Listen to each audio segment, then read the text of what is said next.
All right, welcome to the third part of my MFRM module on blockchain technology. This time we're going to talk about coins, tokens, and other applications of blockchain technology to finance. As you can see in the bottom corner, it shows a video of me because one of my former students told me that it would be much more interesting if you can see my face while I'm talking. So here's my face. Let's see if you prefer this or not. All right, so why do we bother with token economics or tokenomics, as it's often referred to? Why do we want to talk about tokens? Well, in my personal opinion, tokens are probably the most innovative form of financing of a business or any type of common enterprise that we have seen over a very large number of years. And that creates some really interesting questions for the field of corporate finance, and there's quite generally a question of whether or not tokens are a viable form of finance that we will see going forward. Now, if you just look at the sheer amounts that we see here, this is just data from 2018 until mid-2018. There's a total of, over just 2 years, of $25 billion in tokens have been raised, and only a total of $21 billion just in 2018. Now, if you think about that as in terms of world GDP, of bond markets and so on, that's a tiny amount.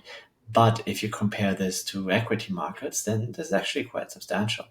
So for comparison, let's take the Toronto Stock Exchange, the Canadian market. It's not the biggest economy in the world, we know that, but the Toronto Stock Exchange is probably one of the 10 largest markets in the world. So the total market capitalization of the TSX is about $2.2 billion. That's, substantially more than 21 billion. However, the Toronto Venture Exchange, Canada's junior market, has a total market cap in mid-2018 of only $41 billion. And if I may add, the number of IPOs or public equities that were raised on the Toronto Stock Exchange was on the order of $2.2 billion. Over the time horizon, that ICOs raised about $25 billion. So in other words, this has been an extremely successful and fast-growing market. And, as finance professionals that you are and finance researchers that I am, this is something that certainly piques our interest. Now, if you look at the development of some of these tokens in terms of the returns that they created, they are pretty spectacular. So you see on this list here, if you look at the column, I'm not sure if you can see my mouse or if I move my mouse, the total token return of some of these projects is 140%, 30%. It's pretty spectacular. So if you put your money there, you would be quite happy. However, there's always a however. The ugly truth is that many of the tokens that have been offered over the last year are just plainly scams. If you, I'm not sure if you were interested in this. I was interested in it, and basically my entire Twitter feed and my Facebook feed and everything was full of scam offerings of ICOs.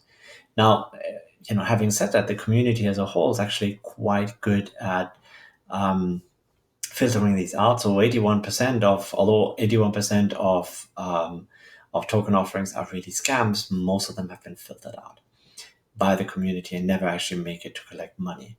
So you can see that there's an additional number to the 81% that failed or that gone dead before they actually moved on to trading. But if you look at the ones that went on to trading, there's a very large number, that about a third of them that are dwindling, that are not going anywhere. So that's a little disconcerting. Now, if you push this further, the failure rate of these ICOs, so these are entities that collect money in an ICO, is staggeringly high. Startups usually fail with about 25% within a year. ICOs fail at a much larger rate of 64%. And we don't even know what the 10-year period here is.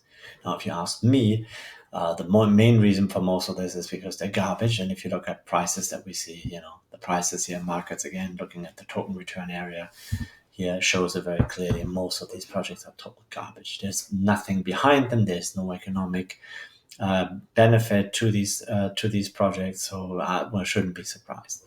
And, there is not, it's very hard to conceive that an ecosystem is just stumped out of the ground within just a year and a half.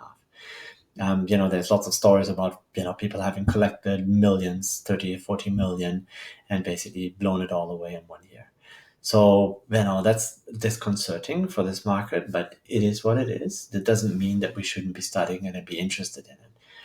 So, the mere fact that a lot of people were willing to put a lot of money into these projects, and some of this money was very smart money, is alone noteworthy and raises a lot of questions. So, is this a viable tool for financing? How should we think about this? What are the economics of tokens? Now, before we start with this, I should have a very brief discussion about whether or not tokens are securities. In my opinion, almost all tokens that we have seen in some form or another satisfy what makes it a security. The reason being, so why is that relevant? Because if something is a security, then it is regulated by securities regulators. So there are minimum requirements about what you have to tell investors when and how. So what makes it a security? Well, to prominence came the so-called Howey test over the last 2 years. It goes back to a Supreme Court case where the SEC essentially tried to sue a real estate developer who did a leaseback agreement. Doesn't really matter in the details. The bottom line is what makes something a security is, in very brief term, is when you make an investment of money into an entity where you have reasonable expectations of profits being generated from that investment, and that these profits come from the efforts of others. This is generally how we define a security. And most of these token contracts clearly fall under that.